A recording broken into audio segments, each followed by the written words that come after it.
SMNI Balita Totoo.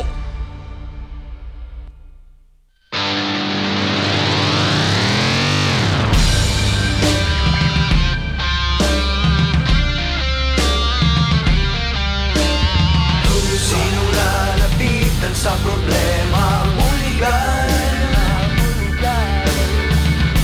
Sagot sa katanungan, Pinoy Legal Minds. Sinong kaagapay, harapin ang katarungan.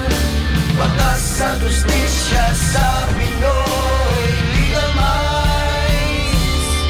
Pinoy Legal Minds.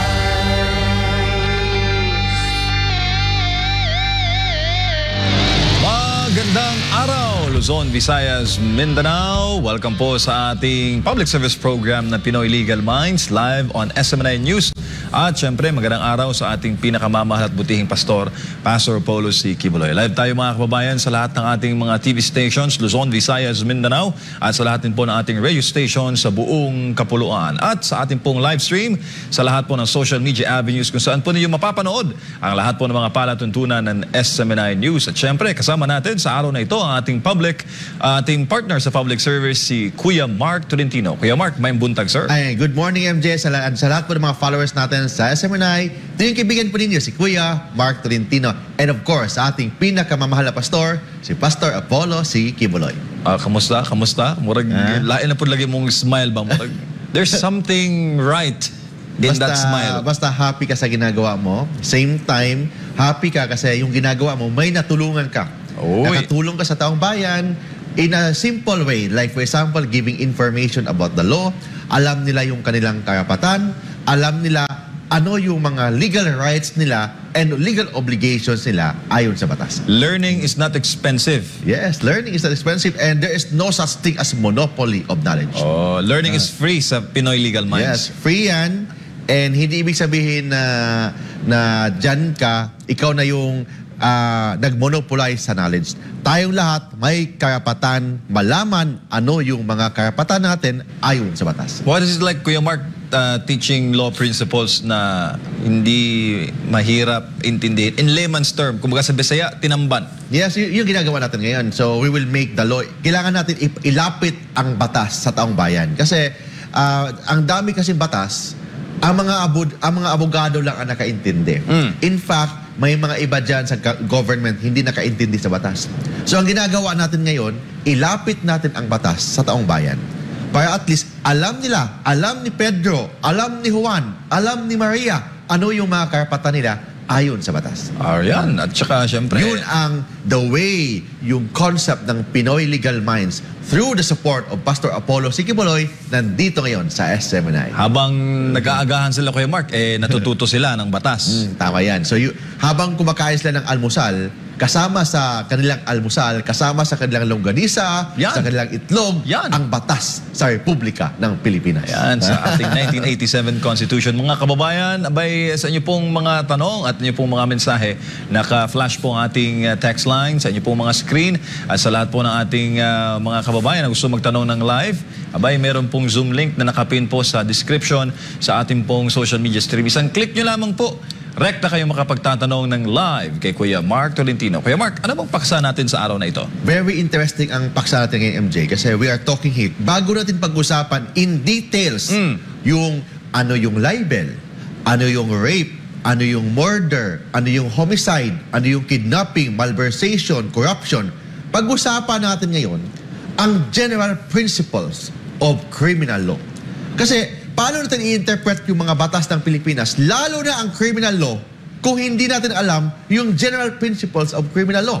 So let's go back to basic in criminal law. Pag-usapan natin ngayon, ano yung konsepto ng criminal law, ano yung mga distinction ng criminal law, ano yung purpose ng criminal law, bakit may nahuli, bakit kailangan ikulong, bakit kailangan idemanda, ano bang limitasyon ng ating gobyerno para magpasa ng batas? Ano yung limitasyon ng Congress ng Republika ng Pilipinas na magpasa ng batas para ikulong yung gumagawa ng mga krimen. So yun ang pag-usapan natin ngayon. Mahaba-haba ito kayo, Marks. Kumbaga, ito ay introductory episode sa ating criminal law series. Yes, criminal law series. Tama yan. Yan mga kababayan, manood kayo dahil marami kayong matututuhan sa ating po mga paksa dito po sa Pinoy Legal Minds. Kuya Mark, umpisahan ko na. Ano bang ibig sabihin ng criminal law? From the word itself, criminal. From the word criminal law, may nagsasabi, nagtatanong sa mga law student, ano bang gusto mo? Anong klaseng lawyer ang gusto mo? May isa na sabi, I want to become a criminal lawyer. Oy. Mali yan. Hindi criminal lawyer. Criminal law lawyer. Yeah. Kasi pag criminal lawyer ka, same time criminal ka. Criminal lawyer. Kailangan criminal law lawyer.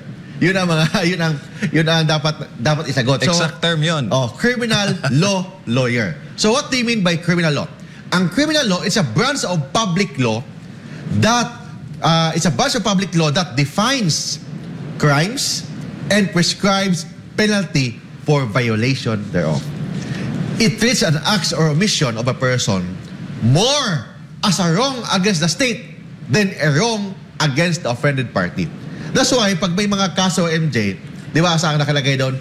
People of the Philippines versus Juan de la Cruz. Ang ibig sabihin, kasi criminal case yan Ibig sabihin doon MJ, pag people of the Philippines versus Juan de la Cruz, ibig sabihin, ang complainant is already the state, the government represented by the prosecutor. That's why people of the Philippines, ang taong bayan na ang nagiging complainant sa isang akusado. People of the Philippines versus Juan de la Cruz.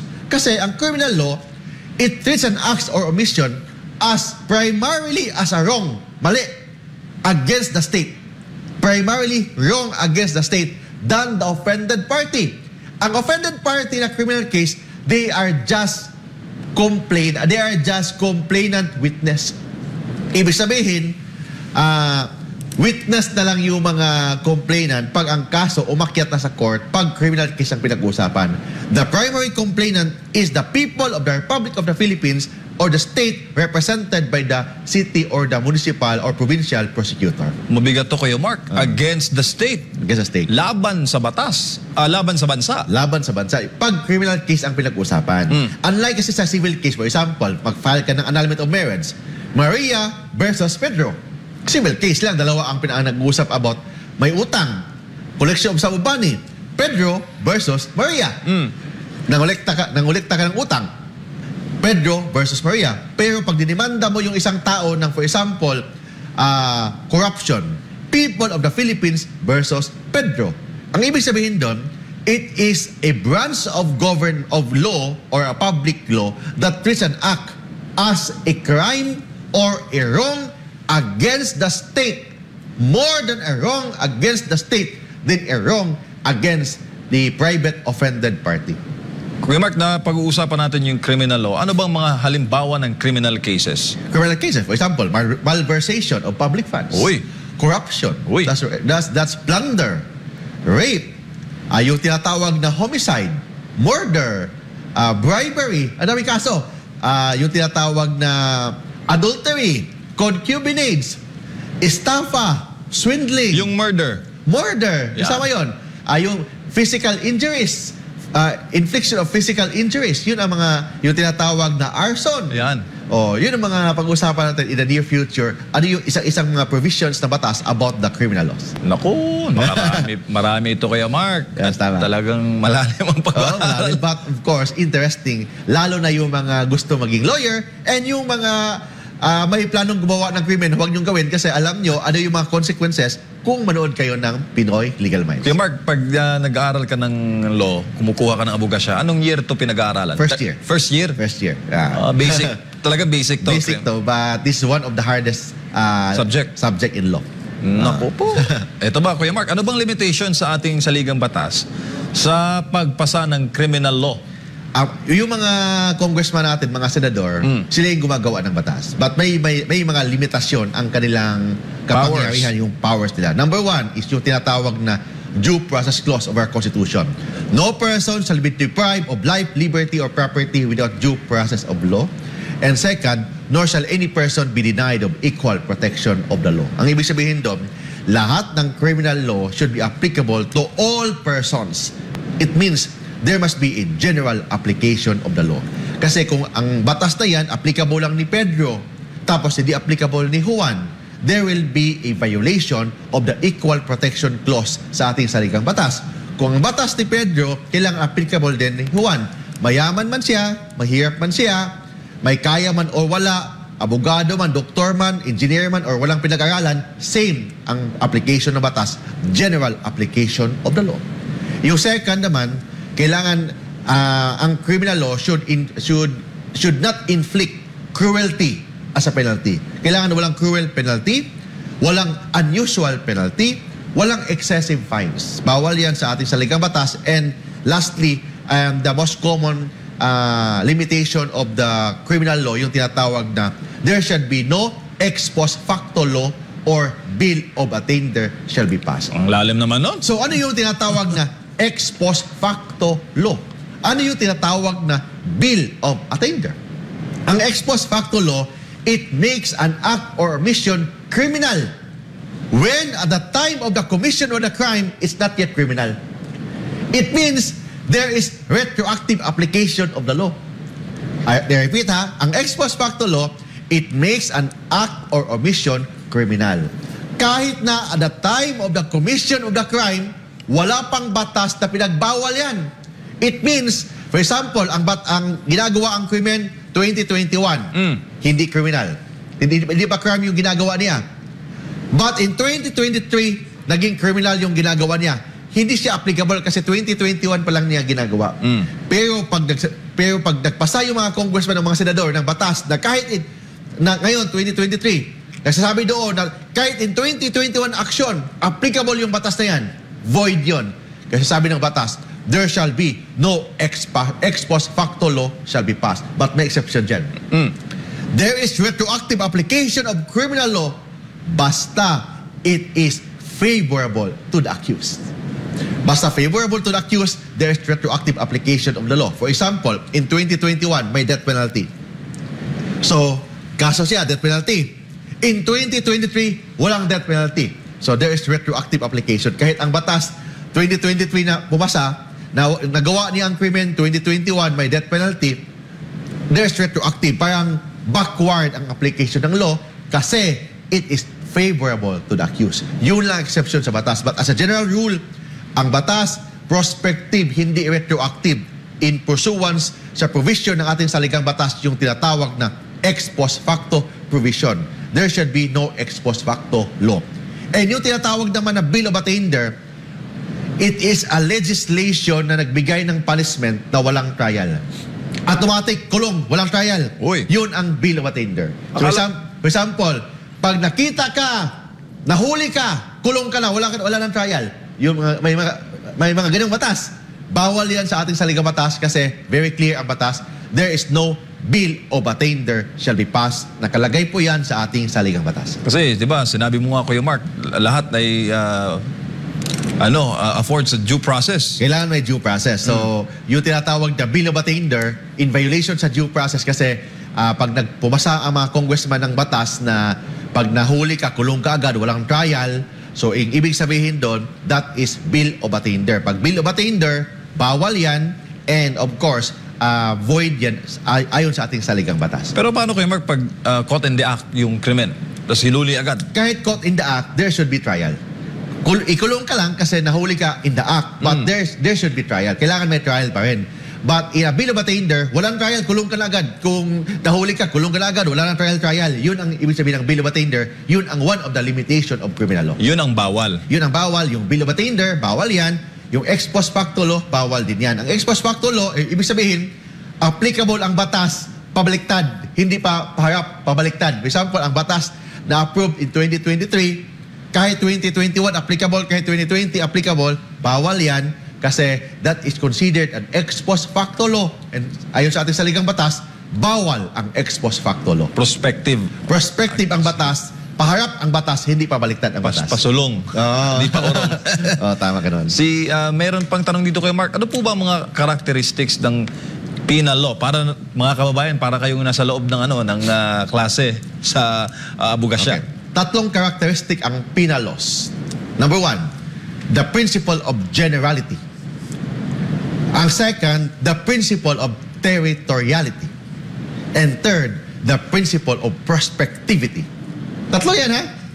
The principle of generality, the principle of territoriality, the principle of prospectivity. Isa-isahin natin yan. Anong ibig sabihin ng principle of generality? Ang ibig sabihin doon, all criminal laws are binding to all person residing or sojourning in the Philippines. So, ma-Pilipino ka man, ma-foreigner ka man, kahit foreigner ka, ang batas ng Pilipinas, lalo na pag criminal law, are applicable to all person, binding to all person, residing, sojourning within the Philippines. So, kahit ma-Filipino ka, ma-foreigner ka, kung gumagawa ka ng krimen ng murder, kulong ka. Ma-Pilipino ka man, ma-foreigner ka man, kahit foreigner ka, kung gumagawa ka ng krimen within the Philippines, you are liable pursuant sa criminal law of the Philippines. Yun ang ibig sabihin ng principle of generality. Ang second principle, MJ, ito yung pinaka-common na pinag-usapan. Yung principle of territoriality. Ano yan, MJ? Yung principle of territoriality. Ibig sabihin doon, criminal laws of the Philippines are only applicable within the Philippine territory. Ibig sabihin, kung gumagawa ka ng krimen, Pilipino ka, or American citizen ka, gumagawa ka ng krimen doon sa ibang bansa, hindi ka pwedeng idemanda sa Pilipinas because the crime was not committed within the Philippines. Like for example, may asawa ka sa Pilipinas, pumunta ka sa Japan, nagpakasal ka doon. So, pwede mo ba idemanda yung asawa mo na bigamy? Hindi. Bakit? The crime was not committed in the Philippines. It was committed in Japan. So, Philippine law has no jurisdiction. Kasi, very clear ang ating batas, principle of territoriality, the crime must be committed within the Philippines para ang criminal law ng Pilipinas is applicable within the Philippines. But may exception dyan, MJ. Kahit nasa ibang bansa, pwedeng idemanda sa Pilipinas. Unang prinsipyo, under the principle of mga treaties sa Pilipinas, under number one principle, kung gumagawa ka ng krimen in a ship, barko, na nakarehistro sa Philippines, kahit na yung barko na yan, nandun sa international sea, nang rape ka ng babae doon, pwede ka idemanda sa Pilipinas because yung barko is considered part of the territory of the Philippines kahit na sa ibang bansa yan kasi nakarehistro sa Pilipinas. Kung gumagawa ka ng krimen ng isang barko within yung barko na yan, then yung barko nakarehistro sa Pilipinas, covered ka ng Philippine law. Or yung airplane, ganun din. Nakasaksak ka ng katabi mo sa aeroplano, yung airplane na yan is registered sa Pilipinas. For example, Philippine Airlines, you are covered by Philippine law. Naku. Second, forgery. Pino-forge mo yung Philippine peso, yung currency, pinipeke mo. Kahit ginagawa mo sa Hong Kong, pwede kang mademanda sa Pilipinas. Yung forgery of the Philippine currency or mga coin. Or third, yung mga public officers, mga opisyal, na gumagawa ng krimen sa ibang bansa, but in the performance of the official duty, like for example, mga ambassadors, mga consul, they are covered under Philippine law sa Pilipinas. And lastly, yung mga crime against national security, like for example, mga treason, mga ganong kaso, you are governed by Philippine law kahit ginagawa mo yan sa ibang bansa. Mabigat yun kay Mark, treason. Treason. Pagtatraidor. And lastly, treason. Lastly Meron pala, MJ, yung tinatawag na prospectivity. Ibig sabihin ng prospectivity, kailangan ang batas ng Pilipinas with respect sa criminal law, kailangan paharap, hindi pwedeng pabaliktad. Paurong. O paurong. Kailangan kung ang batas na approve in 2023, applicable na 2023, 2024, 2025. Hindi yan pwede applicable in 2021 kasi pabaliktad yan. Except, of course, if the criminal law is favorable to the accused. Thank you, Kuya Mark. May tanong si Sammy, pwede bang kasuhan ng mga taong pinagsuspetsahan ka na gumawa ng krimen? Yung walang malinaw na ebidensya, Kuya Mark, pero ako agad ang tinurong suspect. Maliban sa naperwisyo siya, napahiya pareho siya, Kuya Mark. Isang uri rin ba yan ng discrimination, Kuya Mark? Kung yung tinatawag na malicious prosecution, ang tawag doon, for example, dinimanda ka na wala namang basihan, pinagtripan ka lang para lang sumakit yung ulo mo, wala namang ebidensya. Naku po. Pwede ka mag-file ng complaint, but civil case, damnus perjuicio, pursuant sa principle ng tinatawag na malicious prosecution. But of course, kailangan mo i-prove na dinimanda ka, na pinagtripan ka lang, wala namang tamang dahilan, walang basis, just for the purpose na sumakit yung ulo mo. Yun ang tinatawag na malicious prosecution. That's form of part yan ng tinatawag na torts and damages para yung tinatawag na damnus per juicio. Ako, ano yun, Kuya Mark? It happens, di ba? Yes, it happens. May mga ganun. May mga pinagtripan ka lang, idemanda ka, o sumakit yung ulo mo, hindi ka makatulog, para then negotiation, settlement, para magbayad sila, o ganun. So that is malicious prosecution. Alright. Ano po ba ibig sabihin, Kuya Mark, ng generally characteristics ng penal laws? Yun yan. Yung sinasabi ko, yung generality principle of penal laws, yung kailangan ang penal laws ng Pilipinas applicable sa lahat ng tao nandito sa Pilipinas. Ma-Pilipino ka man, ma-foreigner ka man, mayaman ka man, mahirap ka man, you are governed by Philippine law. Otherwise, kung hindi ma-applicable yan, there will be violation of the Equal Protection Clause ng ating saligang batas. Kuya Mark, ano ba epekto sa batas sa interpretation ng kataas-taasang hukuman sa penal law? Yung interpretation ng Supreme Court sa mga penal laws, yun ang tinatawag, they have the force and effect of the law of the land. They are part of the legal system, part of the legal principle, legal system of the Philippines, yung mga interpretation ng Supreme Court. Hindi sila batas, ha? Hindi batas yung mga desisyon ng Supreme Court. Kasi may tinatawag tayong Equal Protection Clause. May tinatawag tayong separation of powers. Ang role ng Supreme Court is to interpret the law. The role of the President is to enforce the law. The role ng Senado at saka ng Kongreso is to make laws. So ibig sabihin, ang Congress ang Supreme Court hindi gumagawa ng krimen. Ang ginagawa ng Supreme Court is just to interpret the law. And yung interpretation nila sa batas will form part of the legal system, and it has the force and effect of the law, but hindi yan batas. It only has the force and effect of a law. Dito ba papasok, Kuya Mark, yung mga nababasa natin sa balita na jurisprudence? Yun ang jurisprudence. That is part of the legal system of the Philippines. It has the force and effect of a law, but it is not a law. For example, ang jurisprudence na kasong ito, ito ang resulta, ito na yung susundan ng mga susunod na kaso na kaparehas. Oh yes, unless na baguhin ng Korte Suprema yung kanilang desisyon.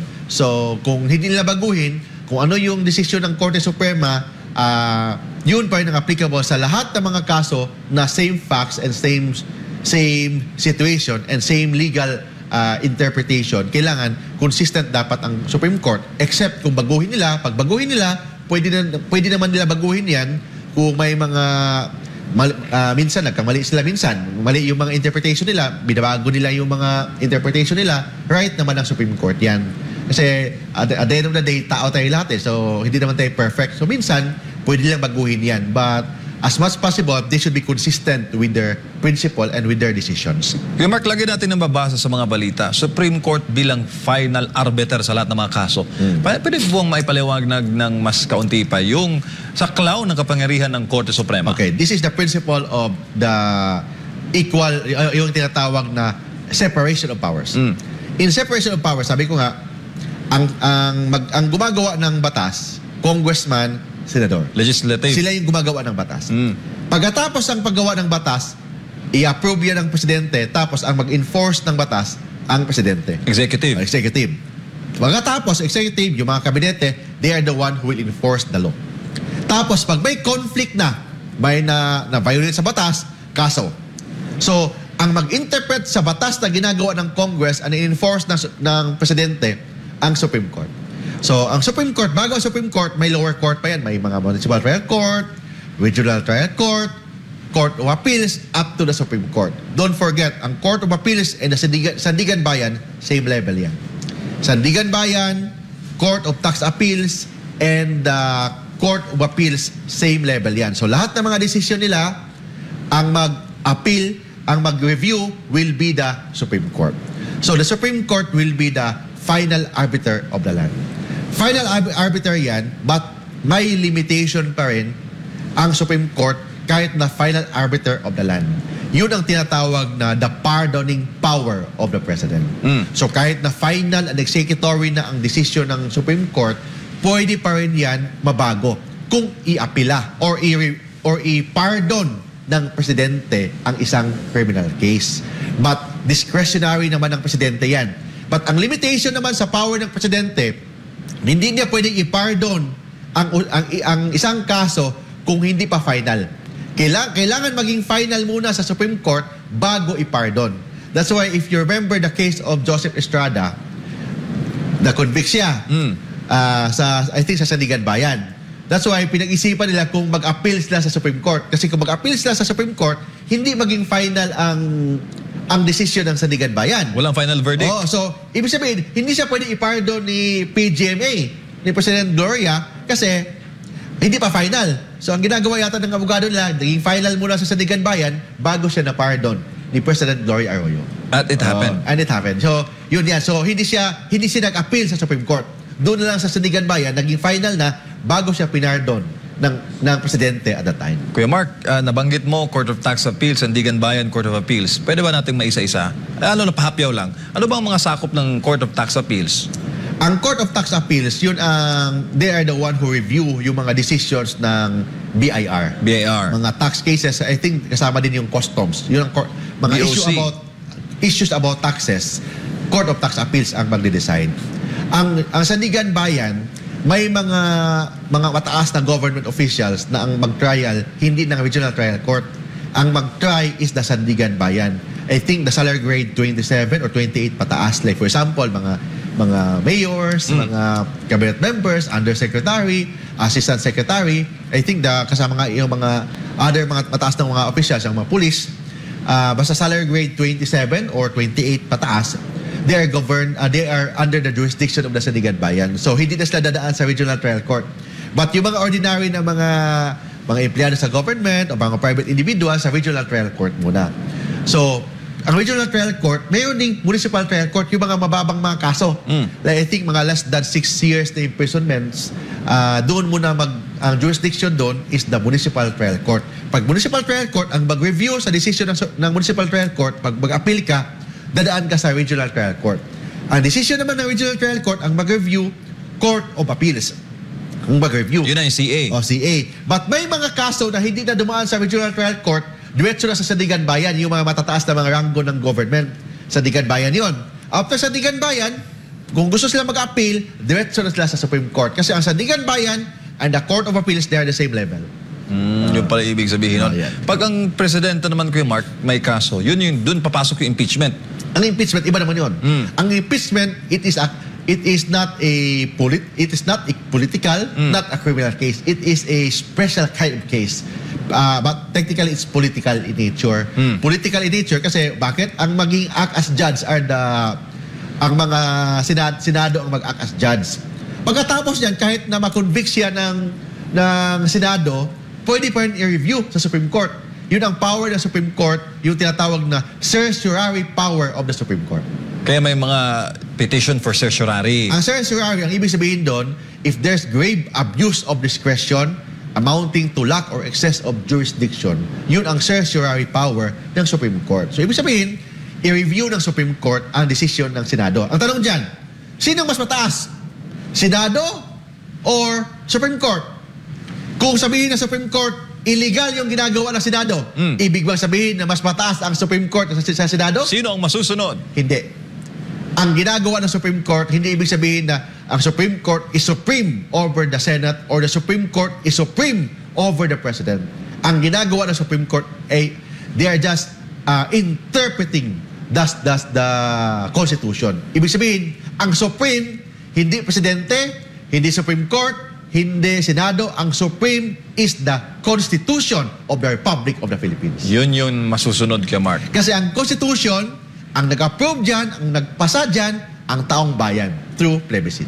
Malalim. So, ibig sabihin, ang the sovereign power ng ating paggobyerno, the source of the sovereign power is not the President, is not the Vice President, not the Senate, or not the Congress. The supreme power is the people of the Republic of the Philippines because the source of the sovereign power is the people of the Republic of the Philippines. Diyan na papasok yung mga panawagan ng Chacha, Charter Change, dapat amyendahan ng 1987 Constitution.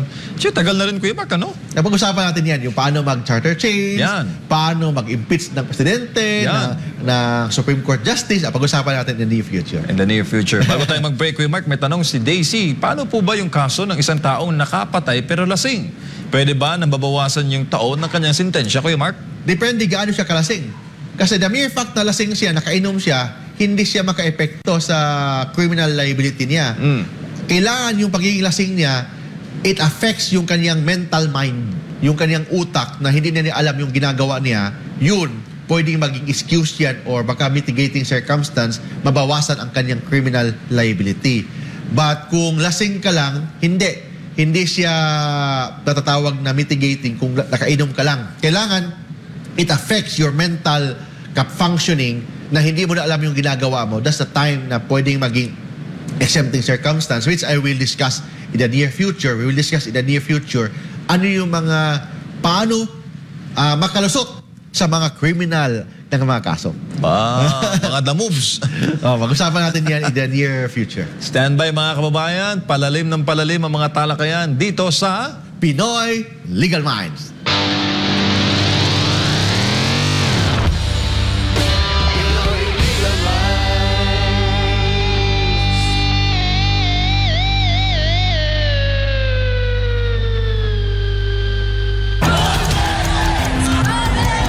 I, Rodrigo Roa Duterte. Rodrigo Roa Duterte, former President of the Philippines. Former Davao City Mayor. Well-loved Filipino public servant.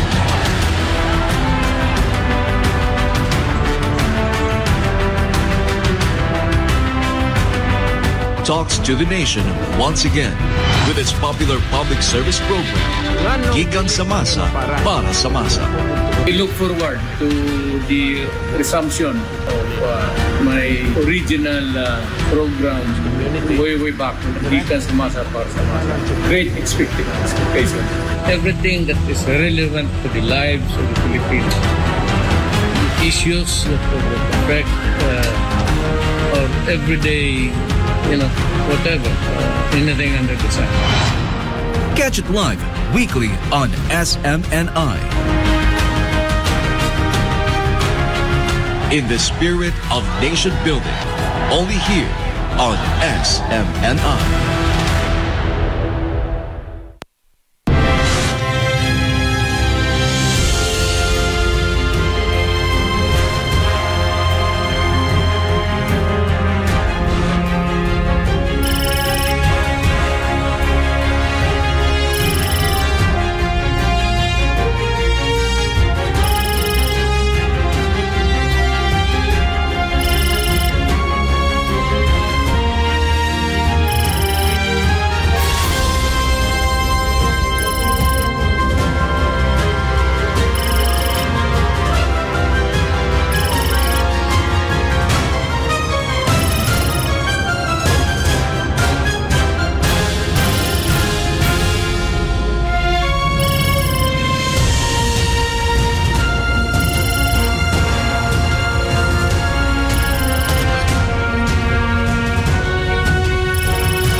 ating palatuntunan public service program na Pinoy Legal Minds. Kasama pa rin si Kuya Mark Tolentino. Kuya Mark, may tanong si Rambo. 5 years na kaming kasal ng aking asawa. Until nag-decide siya magtrabaho sa US. Nabalitaan ko, Kuya Mark, na nagpakasal siya sa isang US citizen recently. Kung kakasuhan ko siya dito sa Pilipinas, may chance po ba na mag-prosper ang case ko against her? Kung magkaso ka ng criminal case, yung tinatawag na bigamy, madismiss ang kaso. Bakit ma-dismiss? Because the principle ng ating criminal law sa Pilipinas is territorial in nature.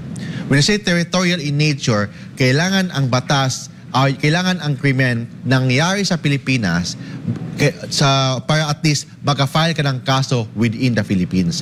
Kung nangyari yan sa ibang bansa, hindi ka pwede mag-file ng kaso dito sa Pilipinas because the Philippines has no jurisdiction under the principle of territoriality.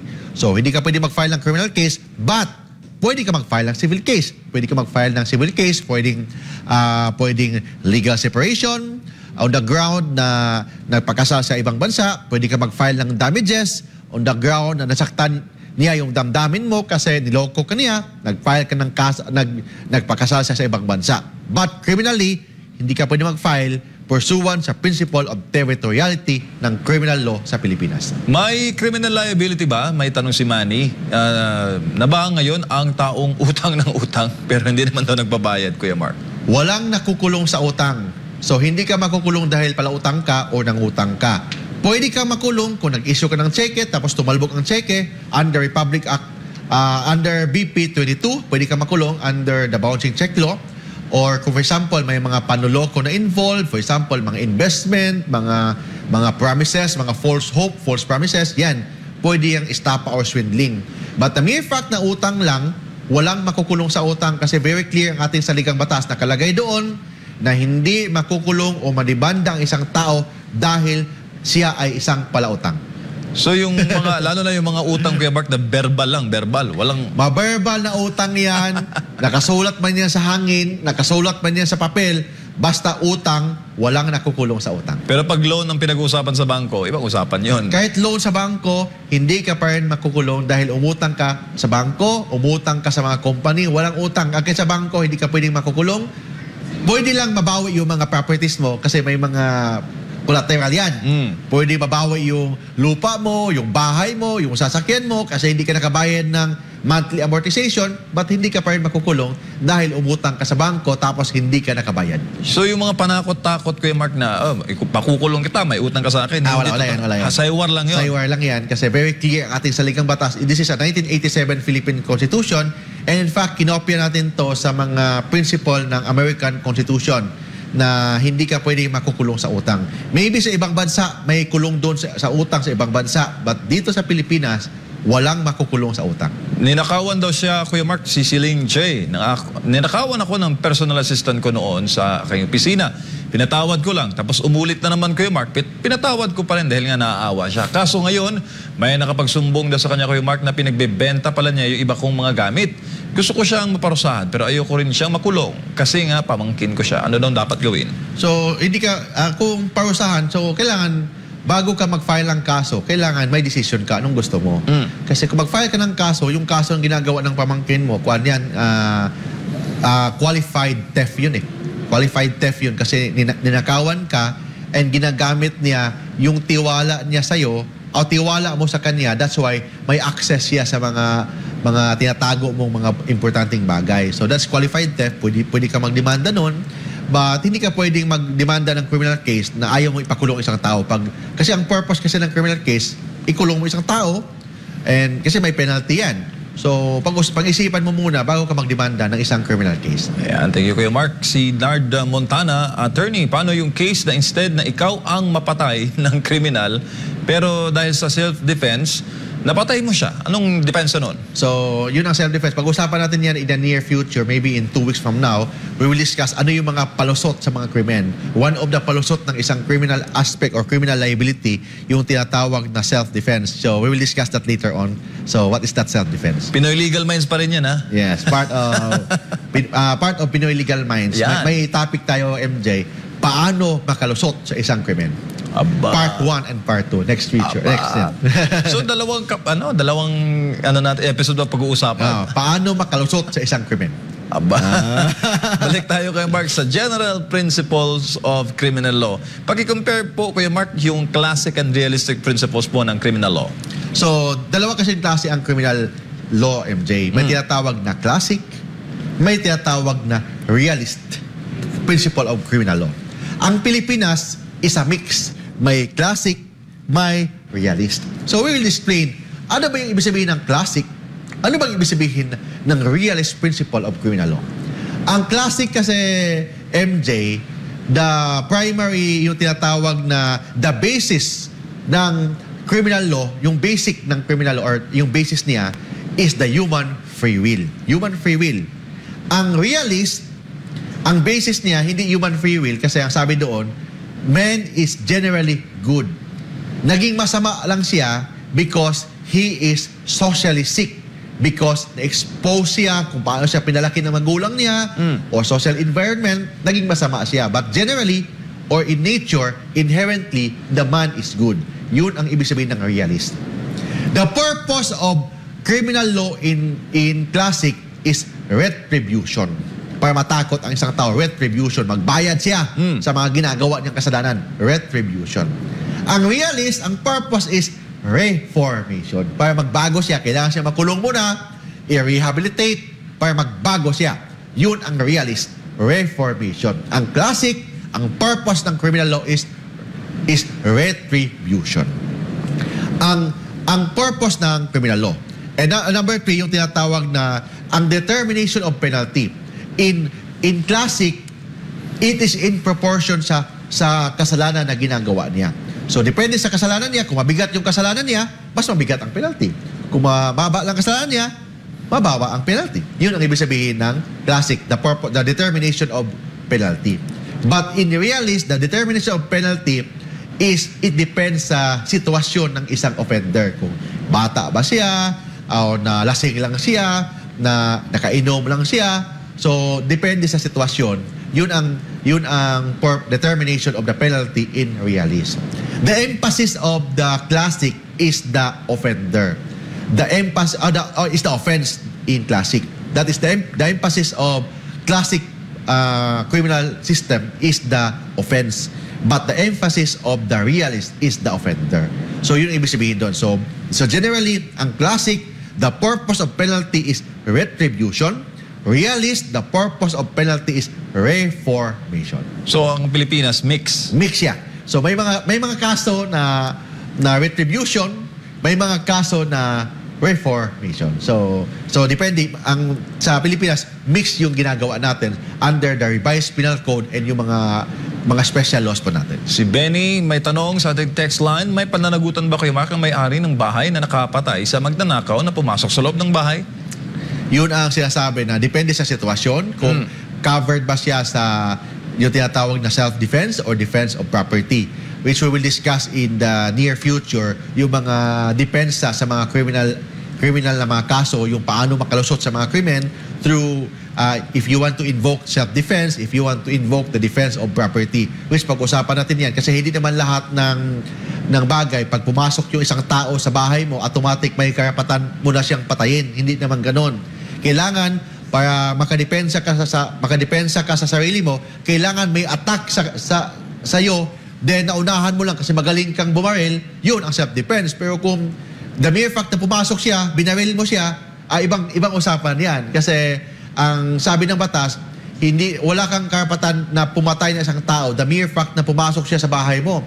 Yes, you have the right to defend yourself, but you have the right to kill other person na pumasok sa bahay mo. Kuya Mark, itong ating justice system ay mirror sa US? Hindi, actually yung political system natin US. may pagka-US ang political system natin, but hindi naman lahat kasi we are a presidential system tayo, but centralized, unlike in US, federal system sila. So we will discuss that later on na mas powerful ang presidente ng Pilipinas kaysa presidente ng Amerika. Bakit? Ang presidente ng Amerika, yes, he is the president of the most power country of the world, but yung legal system nila is federal. May mga state governor na very powerful. Unlike sa Pilipinas, we are centralized. Centralized tayo sa Pilipinas. So yun ang pagkakaiba ng US. But in criminal law, we copied mostly sa Kastila. That's why may mga provisions pa sa ating revised penal code na nakakastila or Spanish, mga king, mga ganon. May mga ganon pa. Kasi kinopya natin ang Código Penal natin or the revised penal code sa Spain. Kasi nga, dati tayong naging alipin ng mga katsila. So, kinopia natin. No? Majority ng revised penal code is actually coming from Spain. Kuya Mark, kung ang gawain ay masama pero walang batas na nagbabawal, may crime ba? May process ba ng crime? Well, gumagawa ka ng isang bagay. Masama, but walang batas. Are you criminally liable? Sabi ng batas, there is no crime if there is no law punishing it. Don't forget ha, there is no crime if there is no law punishing it. Kahit na yung ginagawa mo unethical, ginagawa mo immoral, kung walang batas na nagbabawal dyan, na ginagawang krimen yan, hindi yan criminal. Bakit? This is pursuant sa principle na nullum crimen, nulla poena sine lige. Yun yan. Latin yun, Latin. Latin term ha, balikan ko ha kasi hindi ko memorize to. Nullum crimen, nulla poena sine lige. Ibig sabihin doon, there's no crime if there is no law punishing it. That's why kung idemanda ka ng isang kaso, first mong tanong, anong violation ko? Anong batas na na-violate ko? For example, didemanda ka kasi masama kang tao. Ang unang tanong mo, anong kaso? Anong ginagawa kong krimen? Kung wala silang pinakitang batas na bawal pala ang ginagawa mo, you will be acquitted because there is no crime if there is no law punishing it. Nullum crimen, nulla poena sine lige. Malalim pala. Pero parang gray area yan, Kuya Mark, ano? Pag may ginawa kang medyo offensive. That's why dapat magtrabaho ang mga congressman natin. Gumagawa sila ng batas. Bakit? Kasi kung yung may ginagawa, it is unethical, it is immoral yung ginagawa ng isang tao.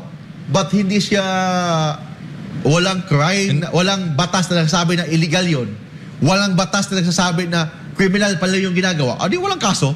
Bakit?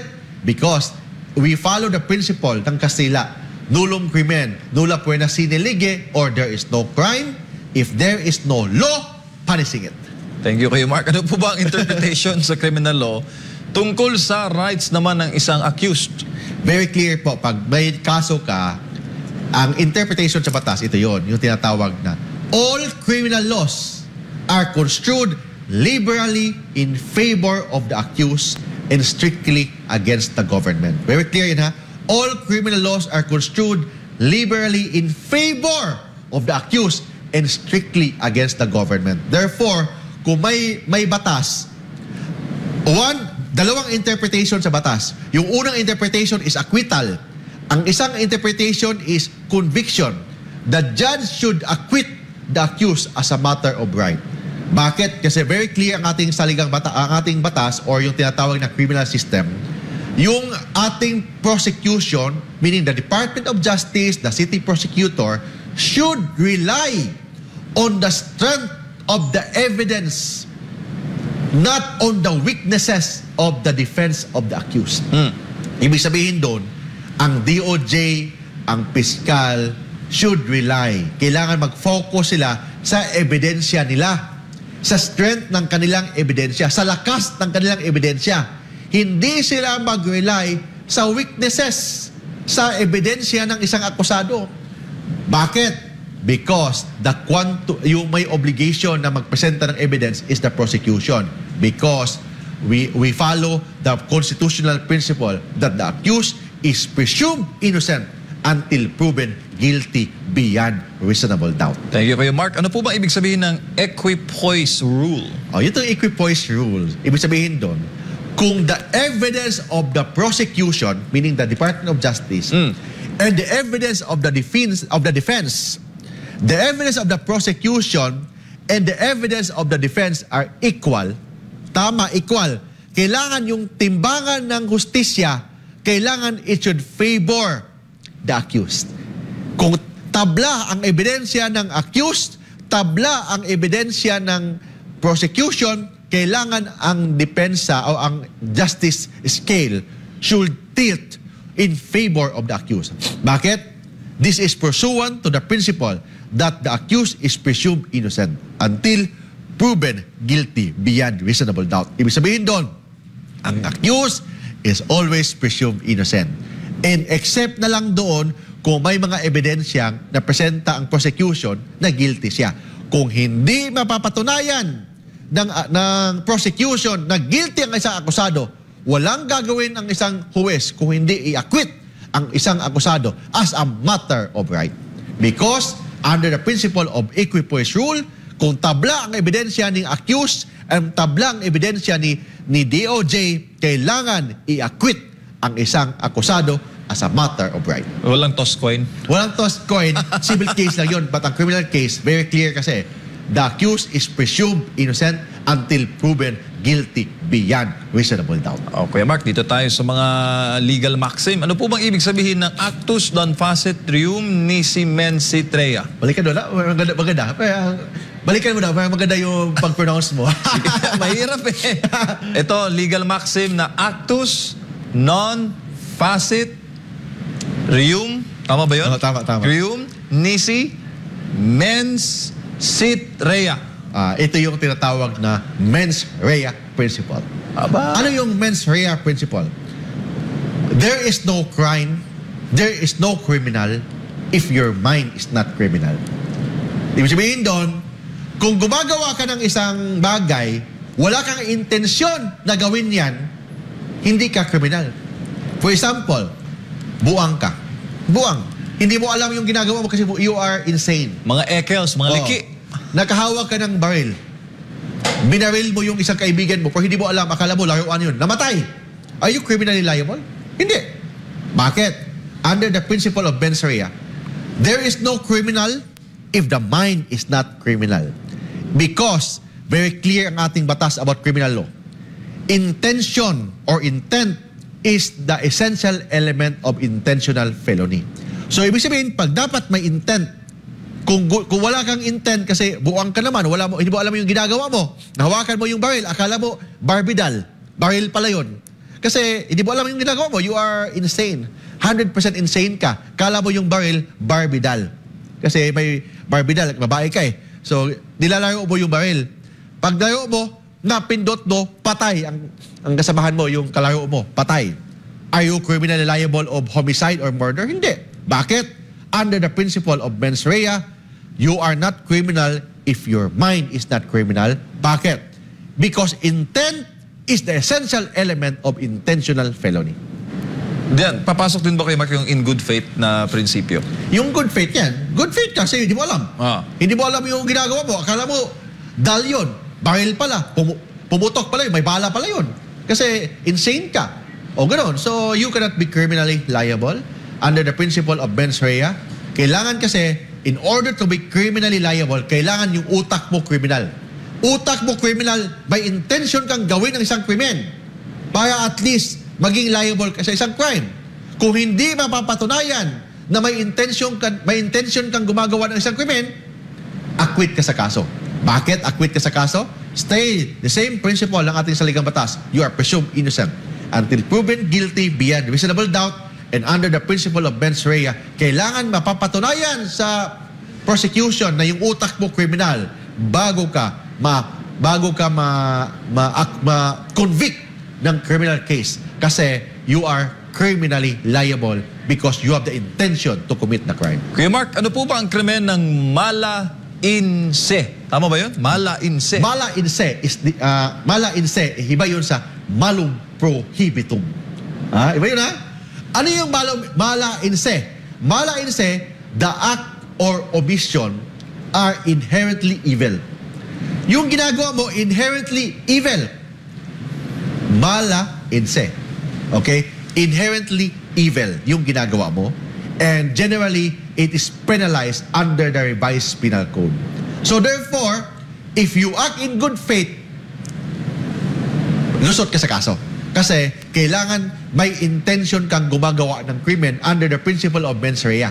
Under the principle of mens rea, kailangan bad faith ka, may intention kang gagawin ang isang krimen para maging criminally liable ka. Under the principle of mens rea, and yung principle na yan, covered yan sa mala in se. Ibig sabihin, the act or omission is inherently evil and penalized under the revised penal code. So therefore, good faith is a defense. So, normally, yung mga ganyang kaso, yung mala in se, yung mga murder, mga homicide, yan, mga mabigat. estafa, mga mabibigat, mga arson, mga bribery, yun ang mga kaso na covered under the revised penal code or rebellion, mga kodita, mga sedition, yun ang mala in se, inherently evil. Yung mala prohibita. Ang mala prohibita or malum prohibitum. Malum prohibitum, mala prohibitum. Ang ibig sabihin doon, MJ, yung act or mission, they are not inherently evil. Hindi yan masama. Naging masama lang kasi may batas na nagbibigay ng na bawal yan. May batas na pinasa na bawal yan. Hindi yan masama, naging illegal lang kasi may batas na nagsasabi na illegal yun. So, ibig sabihin, normally, yung mga kaso na penalized under the special law. So, good faith is not a defense. Ano exception ng mala prohibitum? Ang exception, yung example na malum prohibitum, yung BP22. BP22, yung bouncing check law. Umisyo ka ng check So, good faith is not a defense. So, kahit good faith ka, you can be liable because, yes, yung pag-issue ng cheque na tumalbog is not inherently bad. Naging bad lang yan kasi may batas na nagsabi na bawal yun. So, naging bad lang. So, malum prohibitum. So, therefore, good faith is not a defense. Thank you, Kuya Mark. Ano po ba epekto sa mga akusado kapag binago ang krimen at yung mismong ating criminal law? For example, binago. For example, in 2021, bawal ang libel is criminal. 2021. Libel is criminal. For example, ang Congress nag-approve ng batas na in 2023, ang libel, decriminalized libel. Di ba? Decriminalized na. So, ang problema, may kaso ka based sa 2021. Pending ang kaso mo. So, anong epekto? Kung may batas na hindi na criminal ang libel, ibig sabihin doon, ma-dismiss ang kaso mo. Kung nakagulong ka na, ma-acquit ka, makalabas ka.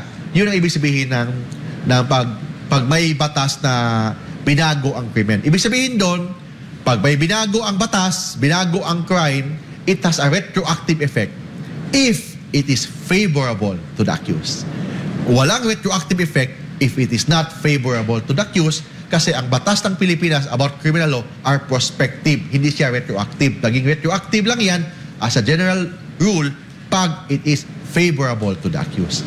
Kuya Mark, bago tayo magtapos, ano ba ang may impart mo na moral lesson sa malawak na paksang mga kaso at mga paksa na may kaugnayan sa criminal law? Pag ang criminal law kasi, MJ, ang purpose nito is for peace and order.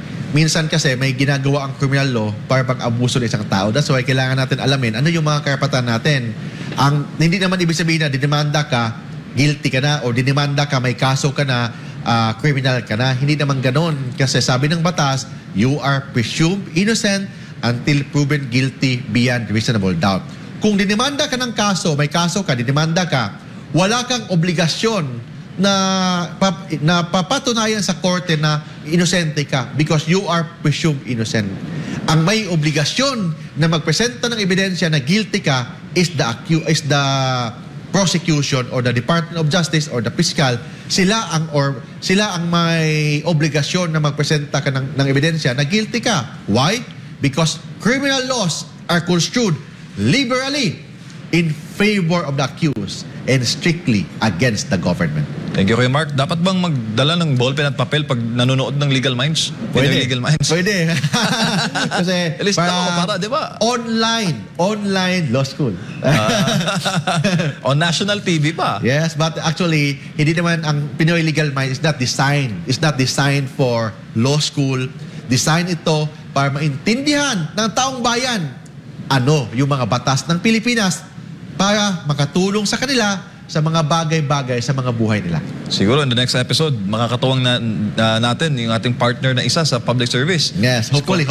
Congresswoman Nix Nograles. Kuya Mark, bukod sa ating palatuntunan, saan po ba nila kayo mapapanood for free legal advice? For more legal advice, please follow me sa Facebook page natin. Sa facebook.com/Mark Tolentino Law, youtube.com/Mark Tolentino Law Blog. Sa TikTok, hanapin lang po, Kuya Mark Tolentino, and sa Rumble, Pinoy Legal Minds. And you can call me sa mobile number natin sa 0968-881-1912 or sa 0917-329-5353. Pwede Viber or WhatsApp. Right, thank you kay Mark at maraming salamat sa aming pinakamamahal at kagagalang na pastor, Pastor Paulo C. Kibuloy, sa pagbibigay po niyo, sir, ng pagkakataon sa Pinoy Legal Minds na magbigay po ng serbisyo publiko every Saturday morning. Next week po ulit, same time, same station. Ito po ang Pinoy Legal Minds.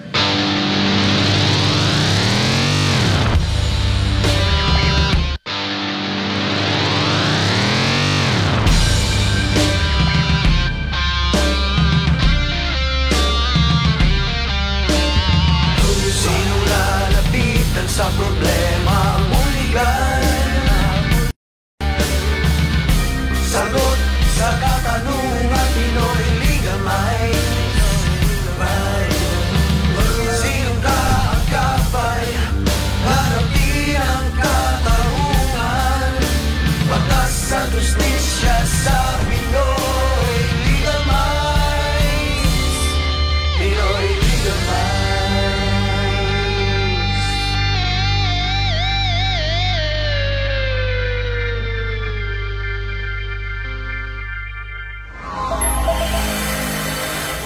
Subscribe to SMNI News Channel and turn on the notification bell to keep you up to date. Also visit our official social media accounts and join our community on Viber and Telegram.